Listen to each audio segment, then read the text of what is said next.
definitely, and at the end there are no questions. So I hope we won't have that problem. And know that I am already sweating, so that's not because of the grilling, that's just because of the space. So don't feel bad about that either. So I'm from the company called Metawave. So just to give you sort of an introduction for who we are and how long we've been around. So we were founded in early 2017. So we're about to finish our Series A funding round. We were spun out of the Xerox PARC facility in Palo Alto, and we now are spread across 2 locations. So most of the hardware development happens now in Southern California, Carlsbad. So we've been really grateful. You know, the very first round of funding was a lot of venture capital, seed funding, but since then we've had tremendous interest from industry partners, so people across the automotive value chain, from tier 1s, tier 2s, and let me tell you, once you've been through both Japanese and German due diligence, fundraising gets a whole lot easier. People say, these guys aren't just a PowerPoint presentation anymore. So the primary focus of what we do, what 85% of our engineering resources is focused on, is a high-resolution, long-range automotive radar. So I'm going to talk about that primarily today. That's the most exciting thing, the high upside play, the thing that I work most on. And specifically within that, we want to build not just the hardware like nobody else has, but the full perception solution behind that. And so that's where the artificial intelligence engine, which we brand Aware, comes in to say, we can actually interpret this radar signal, not just hand off raw data, because most end users aren't radar experts, and instead say, here is a pedestrian, here's a car, with a high degree of confidence. So the other 2 areas that we play in that this technology dovetails nicely with is 5G and fixed wireless networks. So a lot of times when you give a presentation like this and you say, we're a small startup, we're less than 50 people, less than 2 years old, and we're trying to tackle automotive radar and 5G, they'll say, that's too much. You're going to burn yourself out, you're going to run out of steam. So part of the argument that I'd like to convince you of is that actually the engineering overlap between these 2 things is such that we're able to tackle both of these markets with fundamentally the same technology. And so that turns into a strength rather than a detriment. Okay, so what is the role of the sensor that we're trying to create? So virtually every fully autonomous vehicle that's on the roads today, in testing of course, uses the same basic set of sensors. You've got cameras, LiDAR, radar, usually a GPS, IMU, and that works pretty well under nice conditions where you know where you're driving, weather's not too bad, sun is shining. But there's an issue if you say, I want to drive really fast, so I need to see further than 100 meters, 150 meters, what your LiDAR can give you. There's an issue when you say, well, when the sun goes down, my camera optics are really good, but they can really only see as far as my headlights. There's an issue when you say, I want to drive in bad weather conditions where my LiDAR is going to fail. If it's at 905, you're going to get horrible attenuation through fog. If it's at 1550, it's not going to see wet objects very well. And so there's this big missing hole in there, and the sort of subtext to all of this is a lot of these sensors are incredibly expensive. You know, you're lucky if you can get a high-performance LiDAR for less than a few tens of thousands of dollars. So the sensor that we're trying to build addresses all of these issues and comes at, we're targeting under a $500 price point. So it's fundamentally radar, but it's done in a absolutely novel way.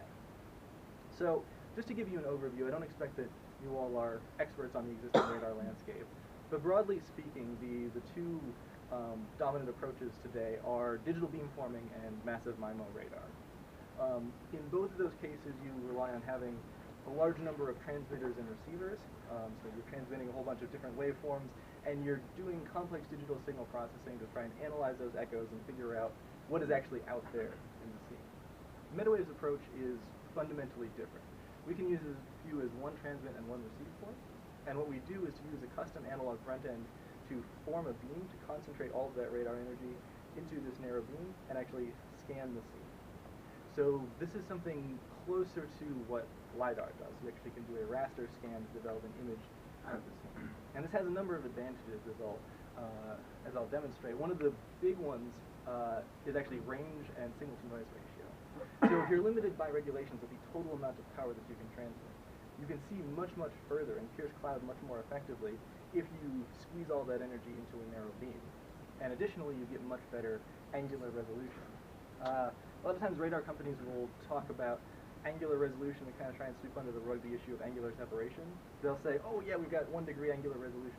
What they mean is that if you've got a corner reflector, something designed to reflect radar with, you can sort of put it out in a field by itself and know exactly the angle to it really precisely. But if you have 2 of those things next to each other, they say, oh, that's just one object. Or if you have a pedestrian changing a tire on a road, they say, well, we can see the car, we can't really distinguish that there's a pedestrian next to it. And so that's why in a lot of these autonomous applications, the radar is relegated to kind of verification, an early warning system, adaptive cruise control, and the heavy perception load is handed off to the camera and LiDAR. So you're allowed to emit a certain amount of energy, right? Mm-hmm. And today it's emitted at 60 degrees or whatever. Mm-hmm. Radar gets pretty warm when you're standing in front of it. It's emitting a lot of energy. So as you're concentrating it, is there a safety issue with that beam if I'm standing right next to it? Yeah, that's a good question, especially when you say, we've got these high frequency, and you throw around words like metastructure, and things can look pretty scary. The actual powers in terms of like biological safety are negligible. And what you really worry about, the 2 main things to worry about with radiation are, one is eye safety. In this case, it's much too long wavelength, about 3.5 millimeters at 710 gigahertz, so there's no concerns there like you would get with a 905 LiDAR. And the other would be ionizing radiation, so like gamma rays cause cancer because they break apart DNA strands and they mutate. And there's nowhere near that energy. So basically the only thing that it can do to hurt you is to heat you up, and it doesn't do that in any sort of physical way. Matt, can you do an arbitrary scan so you can dwell on a region of interest, for example? Mm-hmm. Yeah, that's a really good question. That's actually one of the unique capabilities of the sensor, and particularly from an AI standpoint, it opens up exciting new options, because the rate limiting step for instance, scanning a scene is the dwell time in each orientation. So we can change the direction of the beam on the order of microseconds. So there's a tremendous advantage to be gained if you have an algorithm which says, okay, I did sort of a rough scan, and it looks like there's something interesting over there, let me look at it more finely.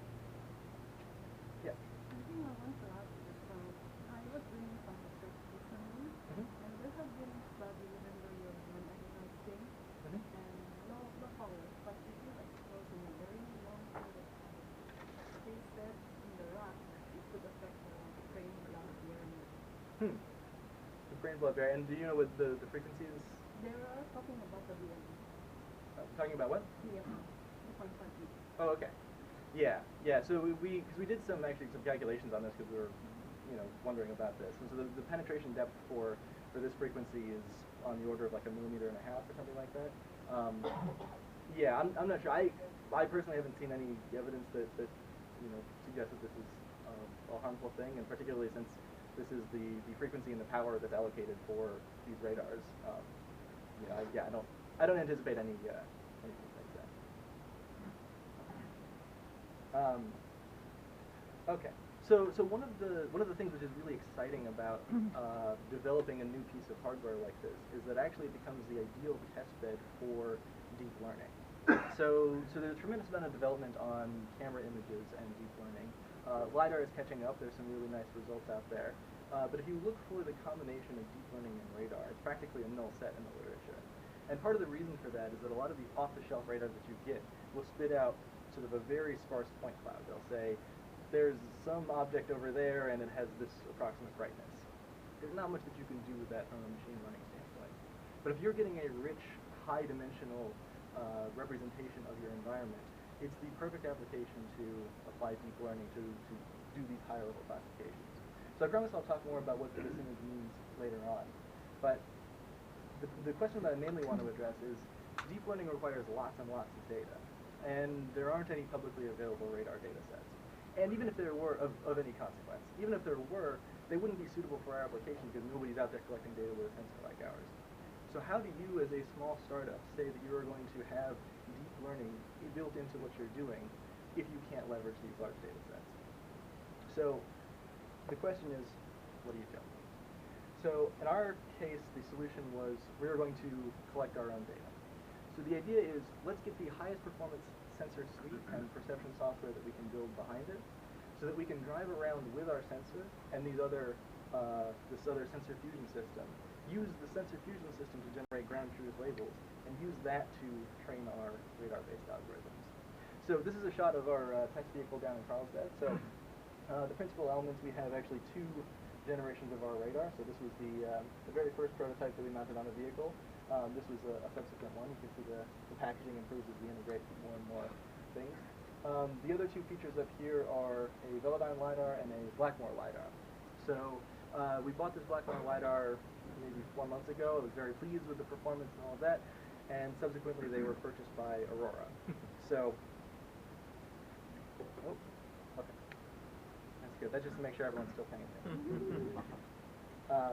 So I've told, especially our interns in no uncertain terms, that they are to handle this with kid gloves because we're not going to be able to get another one. So in this case, we can actually leverage some features of our radar relative to these other sensors to our great benefit. So one thing, as I mentioned, LiDAR and camera have issues at night and in the rain and in the fog, whereas the radar principally doesn't. So in fact, if you capture radar data under these conditions, at night it makes absolutely no difference. In heavy fog, it makes practically no difference. So what we can do is actually drive around with the sensor suite when it's sunny, when it's clear skies, generate this training data, and then the radar algorithm that we produce will be able to function exactly as well, or nearly exactly as well, under these inclement weather conditions. We also have some advantages relative to other, for instance, self-driving companies that are trying to solve this perception problem, and that we don't need to do this processing online. We're trying to collect all of the data in real time, make sure it's all timestamped, synchronized, and all of that, but we don't need to say down to the 100 millisecond level exactly where things are all at once. So we can do things like propagating trackers backwards in time to develop higher quality prediction. So this is sort of a block diagram. This would be qualitatively similar to a lot of these. One of the things that I'd really like to highlight, and that actually goes to your question, is that we have the capacity to have a feedback between the AI engine and the sensor itself. So this is one of the things that we're most excited about, and if I'm honest, will prove one of the most challenging. Okay.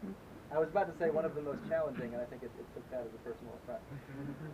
One of the most challenging things to verify, but one of the biggest opportunities for improvement and uniqueness from an algorithm standpoint.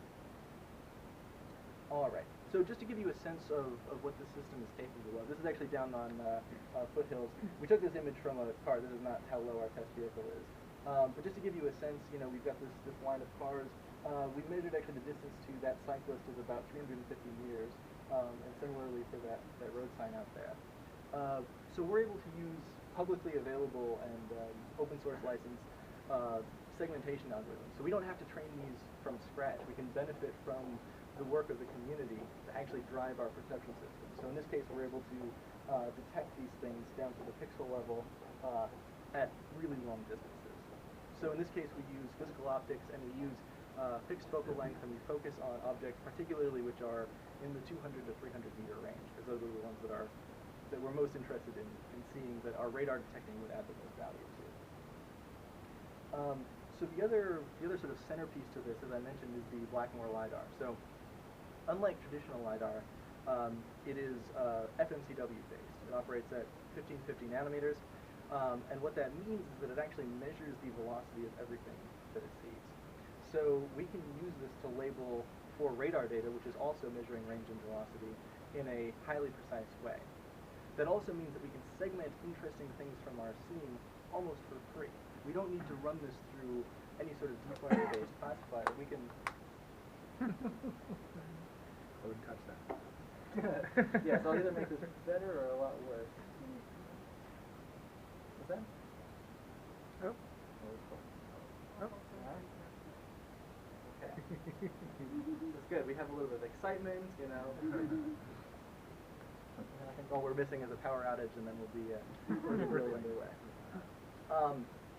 Right. So in this case, we can actually drive these 3D bounding boxes. So you can see here, a camera detection-based algorithm would say, well, there's a whole bunch of stacked boxes. You can't really distinguish things. If we switch actually to the bird's eye view representation, we can actually see these are valid boxes. They're detecting objects which are out in the 200, even 300 meter range. In this case, the boxes are represented with uncertainties which are algorithmically generated. So when I showed one of our engineers this Blackmore LiDAR, he looked at that and he said, why are we making a sensor then if they can do all of these things? So rest assured, this Blackmore LiDAR, although I'm very pleased with the performance, you know, it takes up about this much space, consumes, you know, a ton of power, costs about $40,000, and doesn't really work in the rain. So, although I'm very happy with these aspects of it, I'm also not particularly threatened by it from a business standpoint. So what you can do with this is to have the high precision. Again, we're fusing the bird's eye view here, so the van is located on the far left, with the camera view. So we use the perception from the camera, again, this open source segmentation algorithm, and then we extract all of the moving objects and their sizes from this FMCW LiDAR data. And we are able to, as a small team with, I don't know, $60,000 of budget, construct this automatic labeling system which allows us to train our algorithms. So in about 2 minutes of data collection, we can surpass what we were able to do with thousands of dollars of human annotations, which we used in the past. And furthermore, human annotations don't work particularly well on a task like this because we need the velocity of the objects, which looking at a camera feed is pretty difficult to determine. And you also need the objects which are out at hundreds of meters away, which even with a high-resolution camera is difficult for human annotators to do reliably. So even when we had those resources, or even when we were investing resources in that, the results were fairly unreliable. So now we can algorithmically generate these labels and use them to drive our perception engines for the radar. So this is just one of my really fun results. The first time I fired the system up on this data, I saw this box. The very first time was exciting. Then I had to add a system to say, okay, now when you see birds, don't report them. So, but it's still one of my favorite things.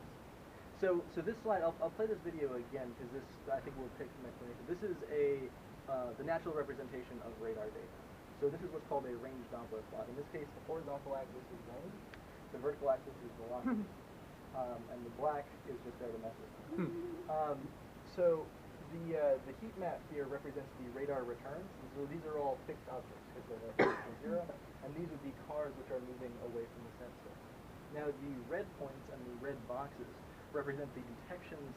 The red points are the raw FMCW LiDAR points, and the red boxes are the detections output by the system. So this is just an example of the labels generated by the system, where we can use this to then feed, say, something like an object detection network on radar data like this. So this is something that would have taken a very long time with human annotators before. And you always collect that data from a fixed position? For generating the very first PowerPoint slides, yes, we did.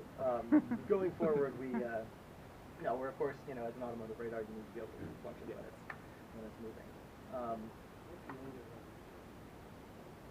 So this radar was collected with a fixed beam, and so this was about a 3-degree angular resolution. So the model that we're delivering to OEMs at the end of this month, end of next month, I suppose, has about a 1.8 degree resolution. And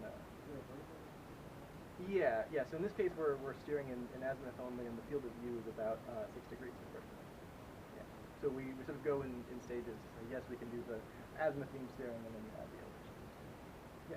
How do you do jamming? Yeah. Jamming is that's a good question. So there are a number of things that you can do just from a general radar standpoint.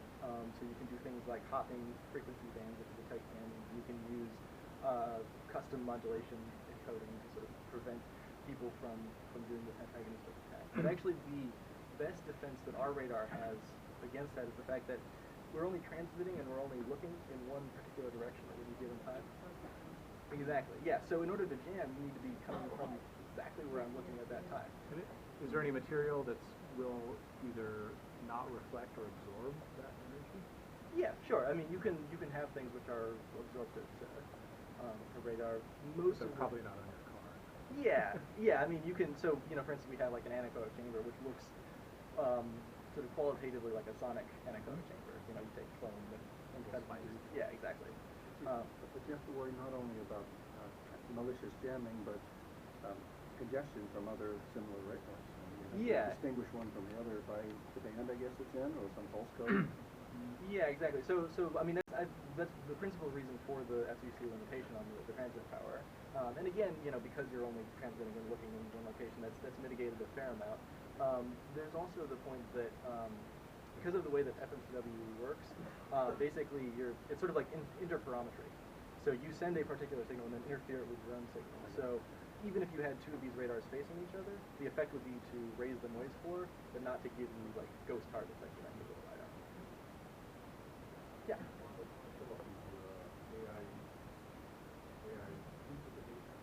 That's right. Yeah, that's one representation of the input data. Yeah. So that would be sort of your starting point. So one of the things, there's not any objects in this video other than cars. But one of the things that you can use, so a skilled annotator can look at radar data like this and distinguish a pedestrian from a car.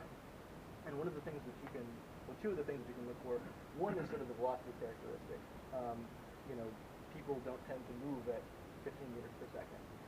They don't tend to be this reflective when you're out at 200 meters. And so if you see something bright and fast, almost certainly that's a car. So those are two strong indicators, but the one that can actually really distinguish it from maybe a car which is partially occluded or moving slowly is this multi-component movement. So you see here these blobs, they tend to be sort of oval shaped, and that comes from the interferometry processing sort of uncertainty that you get from doing the FFT. But if you look at a pedestrian, you have not just the center of mass motion, but also the swinging arm. And the same effect happens on cyclists as well. And so you'll actually see this sort of flicker of things moving slightly faster and slightly slower than the main motion. And the frequency at which this flicker happens can give you a lot of clues as to the type of object that you're looking at. So this is the sort of signal that you just don't get with these other sensing modalities. And so even though we don't have the resolution of like a LiDAR, we can have a perception capability at the full range of our sensors. And I have some slides coming up on that. So just to sort of give an overview of this perception network, we have sort of a number of different elements. The sort of centerpiece of this, though, is this Kalman filter, which fuses the data from these different sensor streams. Another thing that we're able to do is using a combination of GPS and Velodyne data. Because we don't need to do online processing, we can essentially construct a map of everywhere that we drive. And that serves two purposes. So one is that if you've constructed a map, then you know really precisely exactly the motion that you underwent. So when you're then trying to track objects in the world, you know exactly how to compensate them for the motion of the ego vehicle. And you can do this much more precisely than just the raw GPS IMU data would give you. The other is to say, if I have a really detailed map of the street 300 meters in front of me because I'm about to have driven there, then I can use that for super resolution tasks for the radar. So I can say, I know what the right answer is for all the static objects in the scene, because 10 seconds from now when I drive past them, I've constructed this map of them. And so, again, we're able to use a little bit of smarts with these sensors and really maximize the waves that we're able to create. And the last thing that I'll say on this slide is that actually we have the capability of using the radar and our deep neural networks themselves to bootstrap and actually gain information. So imagine in our first standpoint we have no radar network whatsoever. We just use camera, LiDAR, and other LiDAR to drive our best guess as to what the external world is. Then we use that to train the first generation of our radar network. Then we drop that in here and we say, cool, let's see if we can increase the estimates of the states of the objects in our scene. And we're going to compare this against a small sample of human annotated data, so we know what the right answer is. That allows us to calibrate the uncertainty that we should take the outputs of this network with. And so even if they're really inaccurate to start, they still add something to our estimate of the state. And so we're able to iterate this procedure between training and generating labels and actually gain information in a novel way. Okay, so one of the unfortunate things about being a startup, which is actually in the phase of making things, is that the results that you're allowed to share by your CEO are about 6 months old. So this is what we did at CES this year. So in this case, we had just our Velodyne LiDAR and the older of the radars that you saw on the test vehicle. So in this case, the objective was to demonstrate that we actually can have these deep learning networks deployed in real time to drive perception. So on our left, we have the blue points representing the Velodyne. This orange cone represents the field of view of the radar, and these little white ticks represent the detected objects. So in this case, again, we have our range Doppler plot. In this case, range is on the vertical axis, velocity is on the horizontal axis.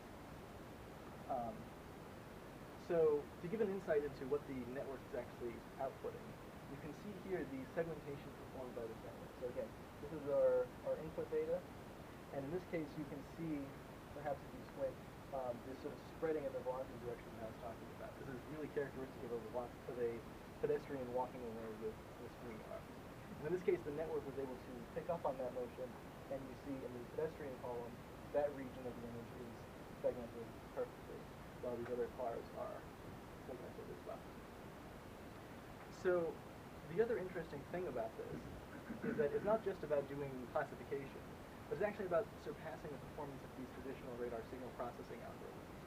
So radar, of course, has been around for many decades, and there's books and books written on how to maximally extract signals if you have a radar which is pointed at the sky and trying to pick out an airplane. But for these complicated scenes, or when you're trying to do classification or picking things out of dense environments, they don't function as well as you might think. So in this case, I've looked at a lot of these range Doppler plots. I don't see a car there. But if you look at the video from which this screenshot was taken, there is in fact, that is the right answer. There is a car there coming into view. So in this case, by observing the signal over time, it was able to pick up on something which existed below the noise floor and would have been missed by traditional signal processing algorithms. Additionally, this network was trained on human annotated data, and having reviewed every single data point of that whole data set, I feel confident in saying there was no human annotator that would label something like that. And so it's actually able to extend beyond that and surpass the performance of those human annotators. How fast can we recover? So basically every time that we get a new map, the network outputs a new prediction. And so, in principle, we can have a false alarm and then recover from it within one frame. And if you observe something like a motorcyclist who had his arms off his bike and moving them, would it think it was a pedestrian? Yeah, the classification isn't perfect, of course. So, this is a slight diversion of an anecdote. When I was first getting into machine learning, I trained, I would train these image classifiers as everybody does, and I would show them to my friends and say, look, give me a picture of a dog, and it'll tell it apart from a cat. And all they would ever send me is pictures of dogs in cat costumes, or cats that kind of look like dogs. So that's what people always go for. They say, well, what if it's kind of in between? And we haven't specifically selected for examples of things which might be on the boundary. Mostly in our case, because we're a long-range sensor, it's about early detection. And so if you say, okay, this is a car or maybe a pedestrian, we're not quite sure. It's something. Yeah. In the final product, do you see yourselves as an exclusively radar company, or would you seek to leverage the fusion techniques you use to put a camera in there, or use the existing camera systems? Yeah, so I think we see the fusion as we leverage it to deploy our other products. You'll actually see later on in the presentation we can use that same software which is used to collect that data on the 5G side as well. Oh, cool. I think probably in terms of selling a sensor fusion system, that's not where we see ourselves. I think the closest we would come is to say, hey, here's a module which has a radar and a camera, and has a perception system which combines those. Do you think you could replace LiDAR? Everyone always asks that. I don't know. I think that there are some things that LiDAR is always going to be better at. So I think for like warehouse robotics, I think a solid state LiDAR is going to be your best bet. I think if you want to ship 2 million vehicles to personal owners, I think you're going to need to find a way to do that without LiDAR. Yeah.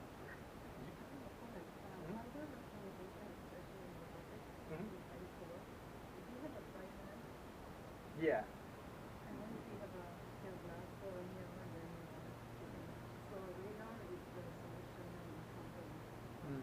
But you get multipath problems indoors? With radar, in principle you can, yeah.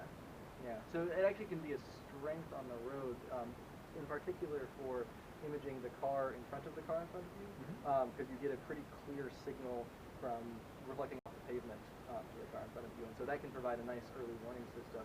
Even actually existing adaptive cruise controls will sometimes trigger alarms based on that. just because they can't filter out that signal, and so they use it anyway. All right.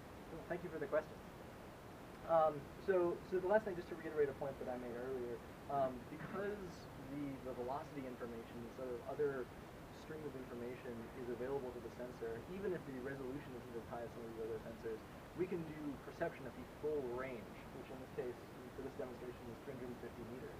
And so if you look at something like a VLP-16, it's Velodyne, which granted is not the top of the line, but costs about $6,000 or $7,000, you can see, let's say our range is about 100 meters, and that's about right. But at 100 meters, you get a point or two. And so if you really want to talk about your actual classification range, you're looking where you can resolve shape information. For us, all we need to be able to do is get some return from this thing, and then we can use that velocity information to do a preliminary classification. So we see this as a tremendous advantage to our sensor and sort of an underutilized aspect of radar generally. Okay, so the first part of this talk, I focused on the sort of landscape of sensors. So if you look at range versus resolution, you say, okay, today's radar has pretty good range, better than LiDAR and camera for the most part, but the resolution is absolutely poor. And so what we're aiming to do is to develop a technology which has comparable resolution to these other modalities, but greatly extends the range. And again, to do this at a cost point which is competitive with existing radars, not existing LiDARs. So the second half of what I'd like to talk about focuses on the problem with 5G deployment. So 4G is, of course, successful in wide use. It's fantastic. The issue with it is that we want to go to higher bandwidth and lower latency.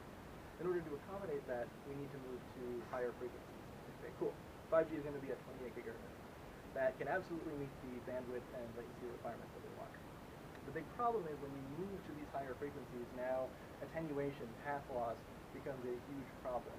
And so you can't just take everywhere that you had a 4G base station and put a 5G base station and have a successful enterprise.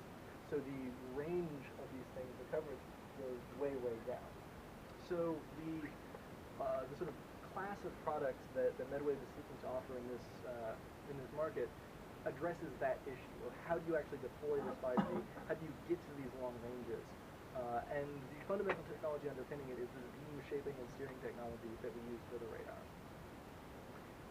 So I'm going to show a video here, parts of which will probably get blacked out. We'll just sort of watch this and I'll talk about some of the things that it shows.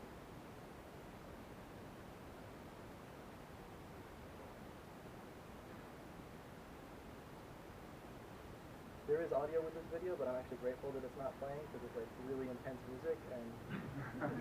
What's a demo video? It's not some techno. Well, yeah, no, I know. Our first CTO really liked it, but it makes us look super evil, so it's very silent. Especially that beam going right through it. Yeah, I know. It's like, wah. I promise we're not evil. Are you doing simultaneous MIMO or you do PDM? So in this case, we call this spatial multiplexing. So the idea is yeah. So rather than having a broad beam that sort of covers all of these users and then trying to do temporal multiplexing or these other communication strategies to try and get all of the users onto the same spectrum, you say instead you can have this beam shaping and steering technology having separate connections to separate users. So now you can do all of that multiplexing for each of those things, and in addition have separate spatial channels depending on where these things are. You're steering a single beam and spending part of the time on this target and another part of the time on another target? You could do it that way, or you could also have multiple beams. Multiple simultaneous. Yeah. How does it track the target? Yeah, so in that case, you say, basically you can go by the return intensity. You can say, okay, I'm going to steer a little bit and say, okay, I got a little bit less signal when I steer like this. And because there's a feedback. Yeah. You can also say, okay, if you're connecting to a phone, well, it's because this bandwidth is so high, you can send over GPS packets and not have too much of an issue with that.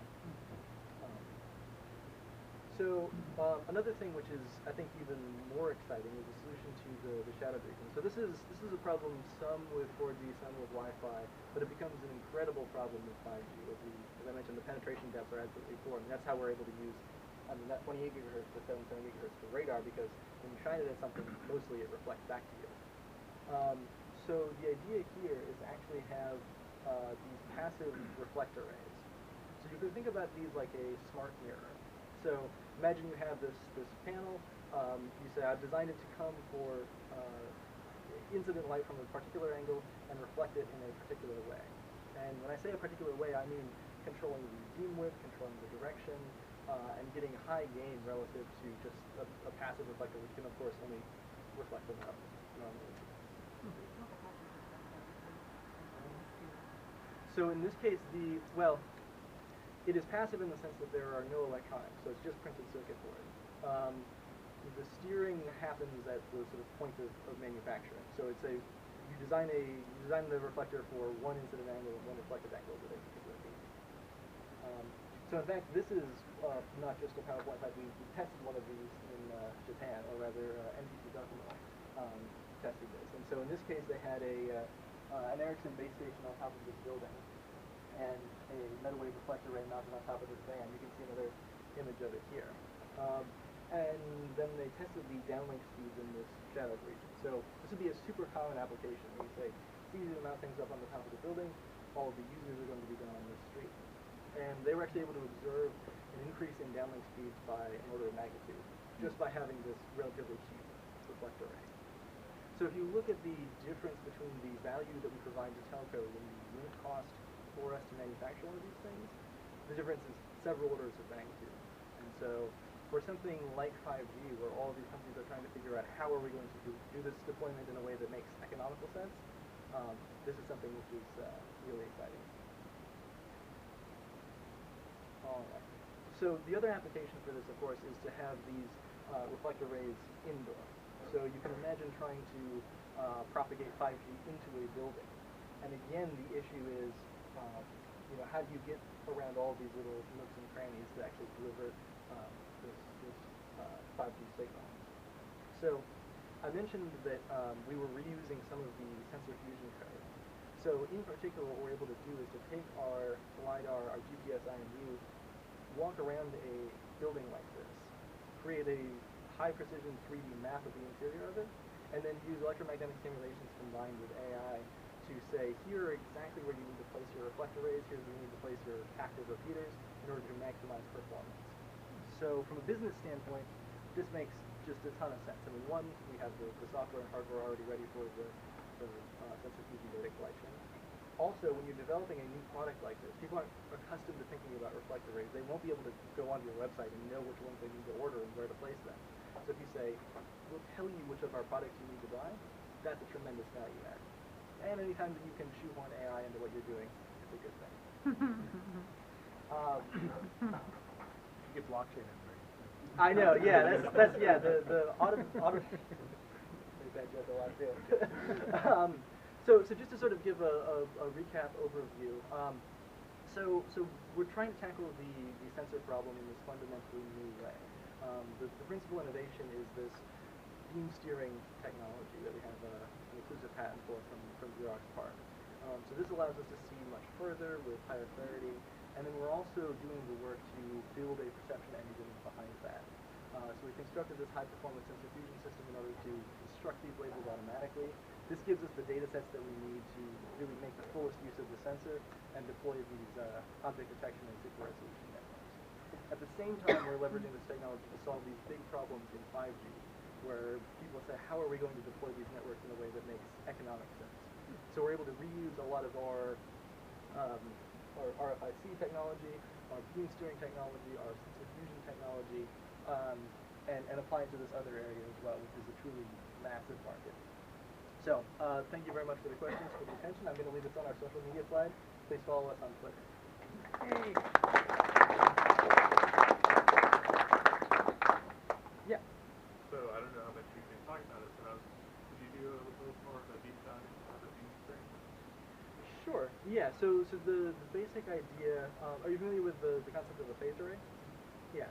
So basically, we're constructing a phased array by using our own analog phase shifters. And so, you can imagine a line of such elements that you're just doing in the azimuth.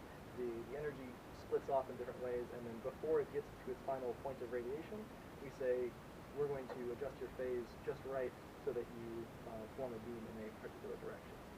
So doing it this way allows us to for instance, cut down on the side lobe levels, which are a huge problem for visual beamforming. So you direct energy just here and not here, and also a little bit in this direction and this direction. The phase shifters that we used, initially when the company was founded, we thought, oh, we'll go and buy some of these phase shifters. We tested all of them at 77 gigahertz, and none of them had the performance characteristics that we wanted. So we said, okay, we will hire an entire RFIC team and have them spend a year building phase shifters. They came back with stuff that works better than even things that we can buy at lower frequencies. So we're not selling those. We said that's one of those sort of advantages that we then bake in and pass on the process. We also have our own PAs and LNAs for power amplifiers and low noise amplifiers for amplifying the signal, and we designed those to also work at other frequency bands, so we can reuse those in some of the radio products. How many different sub-antennas do you deal with? Like, they could show me one dimension right now, but one year. That's right. Yeah. So there are kind of a number of different ways to do that. Yeah. So you can think right now in the order of a few tens, something like that. But the nice thing about this is, unlike the digital approaches where you say if you want to make a narrower beam, you have to have much more silicon, you have to cascade more of these transceiver chips. Here it's just a question of adding a few more of these RFICs, making your package a little bit bigger. That's actually the packaging size is the main limiting factor, and there we're limited basically by the laws of physics. If you want a narrower beam, you need to make a wider laser. Yeah. You see these passive reflectors as potentially replacing a series of microcells along the roadway. Yeah. So the whole idea is to say let's cut down on the number of base stations that we need. So one of the things that I didn't talk about, we also have an active version of these, which we call the turbo, which basically again it's purely analog. You can think one of our antennas facing this way, another one facing that way. Again with our analog amplifiers. So those of course is an exciting product, but it doesn't it costs a bit more. You need a license to operate that kind of thing. So. But that's if you're just talking about straight, wide open fields, that's kind of the way to go to avoid small signal.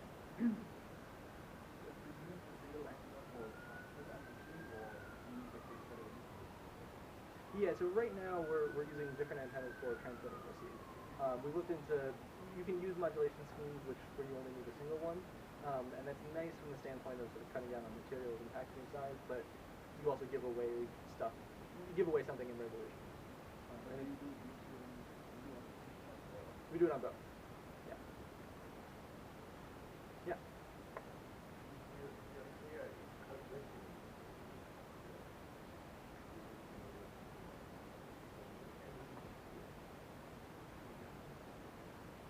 Yeah. So the system that I showed there was sort of fixed beam. So we're just looking in one direction. Yeah. But the system which will run on the hardware that we're delivering this month will sort of take the combined view and do classifications across that. Yeah. What kind of post-processing data output that allows you to do classification processing? So what we've learned, and I can't speak totally freely about it, but actually the basic principle seems to have held that the less pre-processing that you can do, the better off you're going to be. And that actually the neural network runs best from as close to raw features as possible. So we do enough processing so that it gets to something like a range Doppler representation, so that spatial locations correspond to a particular range and velocity. There is a less processed version of that, which is just a time series. That is almost impossible for the neural network needs to learn sort of windowed FFTs before it can even learn any sort of object detection. And so we do that level of processing, but in general we try and minimize however much we do. The other reason, or the other part of that is as sort of a fundamental mission as the head of AI to say, if we're going to surpass established radar companies that have dozens and dozens of engineers and have been working for decades on this, we're not going to do it by setting our windows or our thresholds a little bit different. We're going to use it by really making as close to an end-to-end machine learning system as possible. And that's the way that a small team can beat these established benchmarks. And then following downstream of that, so what are the maximum number of objects and types that it can track, and the total number of objects it can track?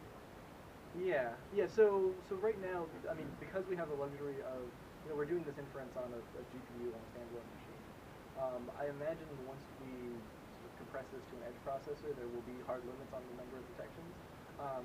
right now, basically, the only upper bound on the number of detections that you can have to do with how close the objects can be to each other. For that, it doesn't take very much computational power to track these things if you're doing it on a PC. So there's not a hard upper limit on that right now. Yeah, so the different classifications, we focused on static object, pedestrian, cyclist, and car. So we selected those because we expected them to have distinct microdoppler signatures. The pedestrian and car, because I think that's the sort of most non-trivial distinction. And it is able to distinguish between those, although the biggest challenge there is getting a large enough bicyclist data set. Finding enough cyclists, basically. You don't tell me. Yeah. Well, and actually, I mean, it's relatively rich, but the data imbalance gets crazy. I mean, we're collecting in Southern California, and you'll see 100 cars for every cyclist. It's understandable. Yeah. Did you try any SLAM localization into your radar? Yeah. So we actually do. So it's. Well, sorry. Let me back up. I missed the last part with the radar. That is something that's in our roadmap. But I think it's pretty challenging right now, because the hardware that we have is azimuth steering only, and so it's yeah, it's just when you get to the 2D arrays. Exactly. You can, if you're not concerned with doing it in real time, you can do things like synthetic aperture radar, where you can generate these amazing high resolution images. It's not appropriate for real time because it doesn't work well for moving objects, and it takes a lot of post processing. But if you did a synthetic aperture radar map, you could localize the viewers, correct? Or it wouldn't matter. Maybe, yeah. There is actually a company another radar company that does subterranean mapping and uses that for SLAM.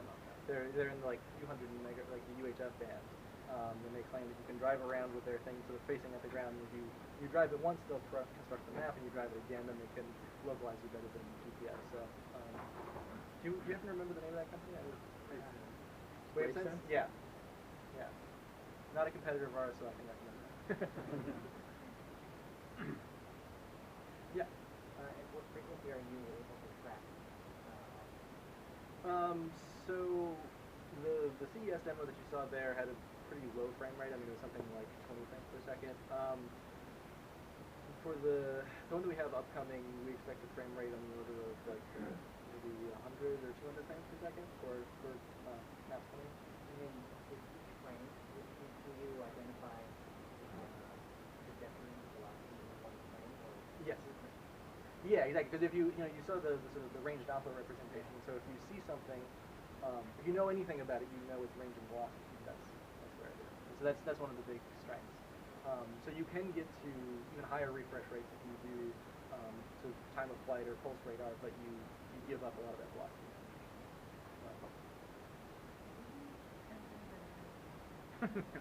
Defense? No, because we don't want to run afoul of ITAR. Basically, we want to be able to sell this radar to car companies all over the world, and so we don't want it to be a defense product. We don't want to be associated with the military. The military does have analog phased array radars, and they work really well, and they cost about $10 million. So that was sort of the genesis for this idea of how can we take that level of performance and bring it to a consumer market. Was that what came first, and then the 5G was an outgrowth, or were those conceived something? I would say, yes, basically from the founding of the company, AI, 5G, and automotive radar were the fundamental applications to the, yeah. So we, of course, adapt. So it turns out, initially the thought was that this, the Sabre, the sort of base station that could track trains and things, that would be the big product. We now think that the reflector arrays are probably the better market because we've already tested and deployed those. The market is ready for them, and the potential gain on that is huge. Cool. Yeah. Jenny, how would you look? One, I think the guys gotta get to Portland to get a bicycle As an Oregonian, I agree. So you know it. Two, so looking at one of your previous slides where you had a lot of OEMs on that slide, practical applications, what do you guys might do? Substitute LiDAR for radar and replace LiDAR radar, and what's that roadmap look like in terms of development and long-term goals? Yeah. Yes, I think the short-term play is to say we can replace your radar and we can add all of these advanced capabilities. So there aren't very many mass-produced vehicles today that are shipping with LiDAR. I mean, it's like you get an Audi A7 that has this sort of LiDAR for traffic jam pilot, but in a real sense, high-performance LiDARs, there aren't any, and it's just because of the cost and the reliability. So, one big advantage of this is it's all conventional materials. We partner with a tier 1, we think we can get unit cost down below $500 in mass production. And so that's I think the path to entry, is to say, rather than just having adaptive cruise control, imagine if you have adaptive cruise control and you can see pedestrians beyond 200 meters. It gives it a little heads up or an early indication. Or even at a basic level, just to say an adaptive cruise control that functions more smoothly. If you can steer an elevation, you can distinguish between like an overhead sign and a car stopped in your lane, which today's cruise controls can't. There's been a couple of high-profile Tesla crashes where people were on autopilot. There was one actually here in Sunnyvale where it was a stopped fire truck. If you wanted to come up with a hyperbolic example of something that should be plainly visible to both cameras and radars, that's the one. But the camera was, they say, blinded by the sun, and the radar didn't see it because the driver was going at about 50 miles an hour, and so it ignores things which are stopped relative to the roadway. Because if it slammed on the brakes for those, it would slam on the brakes for signs and things like that. So having this higher resolution allows you to have a much safer adaptive cruise control, can enable things like flow before driving for like dense traffic jams, that sort of thing. Like I said before, I think there are things that LiDAR is always going to do better, and so I don't want to be up here saying we're going to beat them at everything. But I think for mass-produced autonomous driving, Well, I think if they just replaced all those active radars. yeah, we'd be happy with that. I think as the price of LiDAR comes down, the solid state and MEMS, so that a few $100, then we'll use both. Yeah, sure. And then no, I think it's there are some technologies like a camera. I don't see any reason not to have a camera in basically every application. All three, I should say. But yeah, I guess what I mean is that if LiDAR becomes cheaper, then they complement each other, and it's not So your camera, LiDAR, radar, usually all three are yeah. few hundreds. Yeah. So I mean, as a rule of thumb, you can think you tend to worry about objects which are on the order of the wavelength that you're using to image them. And so for small snowflakes, you get a little bit of attenuation, things look a bit dimmer. If you've got really large snowflakes or like torrential rain, then you can start to have more effects. But again, those are going to